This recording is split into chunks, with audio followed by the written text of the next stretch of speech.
வெளிநாட்டுக்கு வந்தோம்னு சொல்லி சொன்னா, 3 வருஷத்துல லைஃப் செட்டில். 1வது வருஷத்துல கடன் எல்லாத்தையும் கட்டுறோம். 2வது வருஷத்துல கார் எடுக்குறோம். 3வது வருஷத்துல வீடே கட்டுறோம். லைஃப்ல செட்டில் ஆகுறோம். அப்படின்னு வச்சு கொண்டிருக்காளா நீங்க? இப்ப இந்த வீடியோ ஃபுல்லா பாருங்க.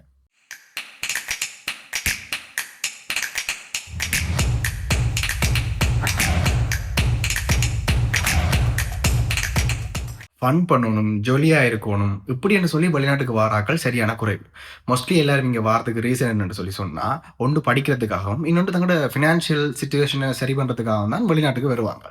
இப்படி இங்க வார ஆட்கள் தங்களோட கடன் பிரச்சனை, இப்படியான பிரச்சனை எல்லாத்தையும் தீர்க்கணும்னு சொல்லி சொன்னா, நல்லா ஏர்ன் பண்ணணும். ஏர்ன் பண்றது மட்டும் இல்ல, நாங்கள் ஏர்ன் பண்ற காச எவ்வளவு சேவ் பண்றோமோ, அப்பதான் எங்களோட பிரச்சனைகள குறைக்கக்கூடிய மாதிரி இருக்கும். எப்படி வெளிநாட்டு வாழ்க்கையில நாங்கள் காச சேவ் பண்ணலாம். அததான் இந்த வீடியோல கதைக்க போறோம். இதுல 1வது விஷயம் வந்து ட்ரிங்க் பண்றது, ஸ்மோக் பண்றது, வேப் யூஸ் பண்றது. இப்படியான ஹேபிட்ஸ் வந்து உங்களுக்கு இல்லைன்னு சொல்லி சொன்னாலே, உங்களோட ஏர்னிங்ஸ்ல நீங்க நிறைய காச சேவ் பண்ணக்கூடிய மாதிரி இருக்கும். ஏன்னு சொல்லி சொன்னா, வெளிநாட்டு லைஃப்ல இந்த குடிக்கிறது, ஸ்மோக் பண்றது, வேப் யூஸ் பண்றது, இந்த மாதிரியான ஹேபிட்ஸுக்கு வந்து கோஸ்ட் வந்து சரியான ஹை. ஏன்னா நாங்க ஒரு பழக்கத்துக்கு அடிமையாயிட்டோம்னு சொல்லி சொன்னா, ரெகுலரா நாங்க அத யூஸ் பண்ணி கொண்டு போவோம் என்ன. ஸோ இங்க வந்து சரியான ஹையா இருக்கும். இந்த டொபாக்கோ ப்ராடக்ட்ஸ், ஆல்கஹால் ப்ராடக்ட்ஸ் எல்லாமே அவ்வளவு ஹை வேல்யூவா இருக்கும். அப்ப நீங்க டெய்லி யூஸ் பண்ண இல்லாட்டி வீக்லி 2, 3 தடவ அப்படி நீங்க யூஸ் பண்ண வழிகட்டிங்கன்னு சொல்லி சொன்னாலே, உங்களோட ஏர்னிங்ஸ்ல கிட்டத்தட்ட சரியறவாசி காச நீங்கள் அதுக்கு குடுக்க வேண்டியிருக்கும். 2வது வந்து ட்ராவல் காஸ்ட். மோஸ்ட்லி வந்து இங்க வெளிநாட்டுக்கு வாராக்கள் வந்து சொந்தக்காரர் வீட்ட, இல்லாட்டி தெரிஞ்சாக்கள் வீட்ட, அந்த மாதிரியான இடத்துல இருப்பீங்க. அப்படி இல்லாம வெளியில ரென்ட்‌டுக்கு ரூம் எடுத்து இருக்கிற ஆட்கள் வந்து, மோஸ்ட்லி என்ன செய்யணும்னு சொல்லி சொன்னா, உங்களோட வேலை செய்ற இடத்துக்கு பக்கத்துல நீங்க வந்து உங்களோட ரூம பார்க்கக்கூடிய மாரி இருக்கோணும். அப்பதான் உங்களுக்கு வந்து ட்ராவல் காஸ்ட் வந்து குறையக்கூடிய மாதிரி இருக்கும். அப்படி இல்லைன்னு சொல்லி சொன்னா, இப்ப நீங்க சரியான கிட்டவா பார்த்தீங்கன்னு சொல்லி சொன்னா, ஒரு 1 கிலோமீட்டர், 2 கிலோமீட்டர் இப்படியான ஒரு டிஸ்டன்ஸ்ல தான் உங்களுக்கு வேலை செய்ற இடம் இருக்குன்னு சொல்லி சொன்னா, ஜாலியா நீங்க நடந்தே போயிட்டு வரலாம். என்னடா இப்படி சொல்றான் அப்படின்னு சொல்லி நினைக்காதீங்க. ஏன்னா இங்க வந்து ட்ராவல் காஸ்ட் வந்து அவ்வளவு ஹையா இருக்கும். எக்ஸாம்பிளுக்கு ஒரு இடத்துலேருந்து இன்னொரு இடத்துக்கு போறதுக்கு வந்து ஒரு 20 ஸ்டாப் இருக்குன்னு சொல்லி சொன்னா, நீங்க கடைசி ஸ்டாப்புக்கு போறதுக்கும் ஒரே பிரைஸ் தான். அதுல 1வது ஸ்டாப்லேருந்து 2வது ஸ்டாப்புக்கு போறதுக்கும் ஒரே பிரைஸ் தான். ஸோ இங்க ட்ராவல் காஸ்ட்ன்றது வந்து சரியான ஹையா இருக்கும். அதால வந்து நாங்கள் இப்படி நாங்கள் அ நடந்து போறது, இல்லாட்டி செகண்ட் ஹேண்டா ஏதாவது சைக்கிள்ஸோ இல்லாட்டி இந்த மாரி யூஸ் பண்றது, இப்படி நாங்கள் யூஸ் பண்ணிட்டோம்னு சொல்லி சொன்னா, உங்களோட காசுகள், உங்களோட ஏர்னிங்ஸ்ல வந்து ஒரு சின்ன பகுதிய வந்து நீங்கள் சேவ் பண்ணக்கூடிய மாரி இருக்கும். சின்ன பகுதியில ஒரு பெரிய பகுதிய சேவ் பண்ணக்கூடிய மாதிரி இருக்கும். அடுத்தது வந்து இந்த உடுப்புகள், திங்ஸ்கள், மணிக்கூடு இந்த மாதிரியான விஷயங்கள வந்து பாக்கைக்க, வாங்கி போடணும் போல எல்லாருக்குமே ஆசையா இருக்கும். நாங்க பாய்ஸா இருந்தாலும் சரி, கேர்ல்ஸா இருந்தாலும் சரி, உடுப்புகள் இந்த மாதிரியான விஷயங்கள பாக்கைக்க ஆசையா இருக்கும். ஏன்டா வெளிநாட்டுல இருக்கிற எல்லாருமே வந்து அப்படி லுக்கிங்கா இருப்பாங்க. நாங்க வந்து என்னடா இப்படி இருக்கமே அப்படின்னு சொல்லி ஒரு இதுல நாங்கள் அவங்கள மாதிரி இருக்கணும்ன்றதுக்காக நாங்கள் உடுப்புகள் வாங்குறதுக்கு ட்ரை பண்ணுவோம். ஸோ இப்படி வாங்கேக்க, நாங்க என்ன செய்யணும்னு சொல்லி சொன்னா, காஸ்ட் எஃபெக்டிவான ஷாப்புகளுக்கு போகணும். அவங்க போடுறாங்கன்ட்டு பிராண்டடான உடுப்புகள், பிராண்டடான ஷூ, பிராண்டடான மணிக்கூடு இப்படி வாங்க வலிக்கிட்டோம்னு சொல்லி சொன்னா, செலவு பண்ணேக்க எங்களுக்கு தெரியாது. டோட்டலா நாங்க டோட்டல் பண்ணி பாக்கைக்க, இவ்வளவு செலவு பண்ணியிருக்கோமான்ற மாதிரி இருக்கும்.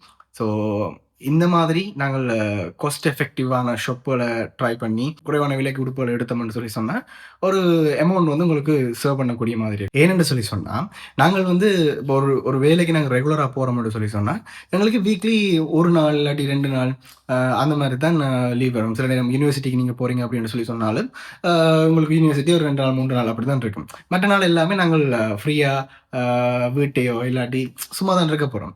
அந்த மாரி டைம்ல நாங்கள் உடுப்புகளா வாங்கி, தேவையில்லாத சாமான்கள் எல்லாம் வாங்கி, வாங்கி, வாங்கி போட்டு, சீரியஸா நீங்க உங்களுக்கு வந்த ஸ்டார்ட்ல நீங்க வாங்க வழி கிடைக்க தெரியாது. கொஞ்ச காலத்துல நீங்க திரும்பி பார்க்கைக்க நீங்க அவ்வளவு உடுப்பு வாங்கியிருப்பீங்க. ஆனா, அதுல பாதி வந்து நீங்க போட்டே இருக்க மாட்டீங்க. ஆசைப்பட்டு வாங்கிருப்பீங்க. போடணும், போடணும்ன்ட்டு.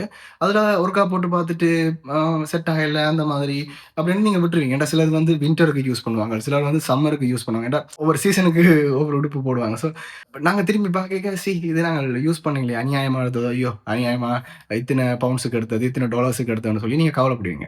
அதால காஸ்ட் எஃபெக்டிவா குறைஞ்ச விலைக்கு ஆ ஒரு 2 பவுண்ட்ஸ், 3 பவுண்ட்ஸ், $2, $3 இந்த மாதிரியான விலைக்கு எடுத்தீங்கன்னு சொல்லி சொன்னா, ஆ காச வந்து சேவ் பண்ணலாம். அடுத்தது வந்து சாப்பாடு. உண்மையா நாங்கள் வாழ்றதே சாப்பிடறதுக்காக தானேன்னு. ஆனா இந்த சாப்பாடுன்ற விஷயத்துல காச சேவ் பண்ணணும்னு சொல்லி நெனச்சீங்களா இருந்தா, நீங்கள் ருசிய பார்க்காம பசிய பார்த்து சாப்பிடணும். என்ன சொல்லி சொன்னா, நாங்க இப்ப பீஸா ஹட் போகணும், KFC போகணும், மெக்டானல்ட்ஸ் போகணும். இப்படி நாங்கள் பெரிய பெரிய ஷாப்புகளுக்கு போயிட்டு சிக்கன், பீஸா அப்படி சாப்பிட வலிக்கிட்டோம்னு சொல்லி சொன்னா, எங்கட காசு கையில இருந்து கரையிறது தெரியாம அப்படி போய் கொண்டிருக்கும். அடுத்தது நீங்க சாப்பிட சாப்பிட அடிக்ட் ஆயிருவீங்க. நாங்கள் வெளியிடங்கள்ல இருந்து வந்திருப்போம். இந்தியா, ஸ்ரீலங்கா, வேற வேற இடத்துலேருந்து தமிழாக்கள் நாங்க நெறைய பேர் வந்திருப்போம். இப்படி வந்திருக்கைக இருக்கைக இங்க நாங்க எங்களோட ஊர்ல சாப்பிட்ட சாப்பாடு அந்த டேஸ்ட் வந்து வராது.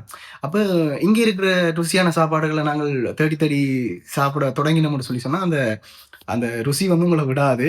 அனுபவத்துல சொல்றேன். ருசி வந்து விடாது. இப்படி இந்த பழக்கத்துக்கு இந்த வெளியில கடையில போய் சாப்பிடுற இந்த பழக்கத்துக்கு அடிக்ட் ஆகாம இருந்தீங்கன்னு சொல்லி சொன்னா, நீங்க வந்து உங்களோட ஃபியூச்சருக்கான சேவிங்ஸ கூட்டக்கூடிய மாதிரி இருக்கும். அடுத்தது வந்து இந்த ஆன்லைன் ஷாப்பிங்.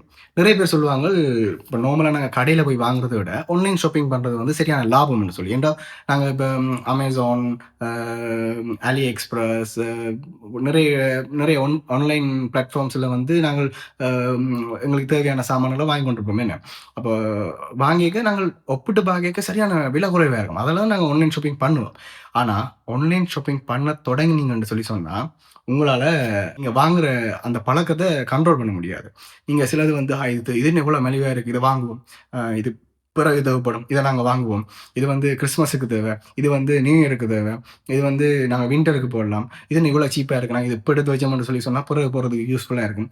இந்த மாதிரி நீங்க வாங்க தொடங்குனீங்கன்னு சொல்லி சொன்னா, அந்த பழக்கத்த நீங்க தொடர்ந்து வாங்கிக் கொண்டே இருப்பீங்க. அதால ஆன்லைன் ஷாப்பிங்க மோஸ்ட்லி அவாய்ட் பண்றது வந்து நல்ல.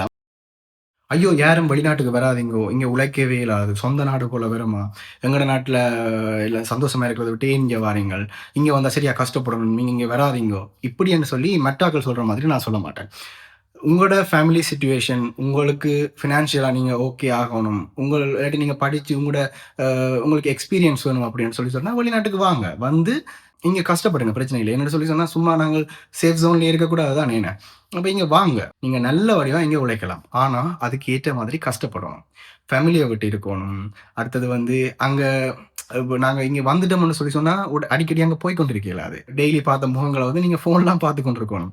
உங்களுக்கு வேற ஆப்ஷனே இல்ல. அத விட மிக முக்கியமா இங்க வந்து ரேசிஸ்ட் நெறைய பேர் இருப்பாங்க. எப்படி உங்கள ட்ரிகர் பண்ணி உங்கள எப்படி பேசலாமோ சம்மந்தமே இல்லாம பேசுவாங்க.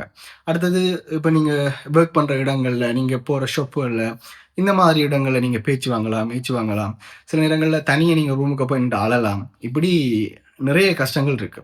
ஆனா, இந்த கஷ்டம் எல்லாத்தையும் தாண்டி நாங்க எங்களோட ஃபேமிலிக்காக, எங்களோட எங்களோட ஃபியூச்சருக்காக நாங்கள் கஷ்டப்படுவோம் அப்படின்னு சொல்லி வர்ற ஒரு ஆள் நீங்களா இருப்பீங்கன்னு சொல்லி சொன்னா, உங்களோட ஃபியூச்சர் வந்து நல்லா இருக்கும்.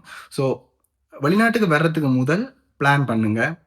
இது இன்ன இத்தன வருஷ பிளான், இவ்வளவு ஏர்ன் பண்ணணும். அடுத்த அடுத்த வருஷத்துல இத செய்ய போறோம். அப்படி பிளான் பண்ணி பண்ணி போட்டு வாங்க.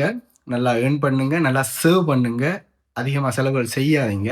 இப்படியான விஷயங்கள் எல்லாத்துலயும் நீங்க கண்ட்ரோலா இருந்து அ சேவ் பண்ணீங்கன்னு சொல்லி சொன்னா, நான் முதல்ல சொன்ன மாதிரி உங்களால ஒரே வருஷத்துல கடன கட்ட முடியும். ஏன்னா நீங்க வாங்குற கடன பொறுத்து தான் அது அமையும். ஒரு குறிப்பிட்ட அமௌண்ட் கடன் வாங்கியிருப்பீங்களா இருந்தா, உங்களால கட்டாயம் ஒரே வருஷத்துல கடன கட்ட முடியும். அடுத்த வருஷத்துல நிச்சயமா கார் வாங்க முடியும். வீடுன்றது 3 வருஷத்துல சான்ஸே இல்ல. இங்க நீங்க வீடு வாங்கலாம். ஆனா நீங்க உங்க சொந்த நாடு, இப்ப ஸ்ரீலங்காவா இருந்தாலோ, இல்லாட்டி இந்தியாவா இருந்தாலோ, அங்க வந்து நீங்க அ வீடு வந்து ஒரு காணி வாங்கலாம். ஒரு 4 வருஷம், 5 வருஷத்துல ஒரு காணி வாங்கி, வீடு கட்டக்கூடிய மாரி ஒரு வசதிக்கு பெறலாம். ஆனா அதுக்கு நீங்க ரெடியா இருக்கோணும். நீங்க வந்து சரியா கஷ்டப்படணும். சரியா சேவ் பண்ணணும். நல்லா ஏர்ன் பண்ணணும். நல்லா சேவ் பண்ணணும்.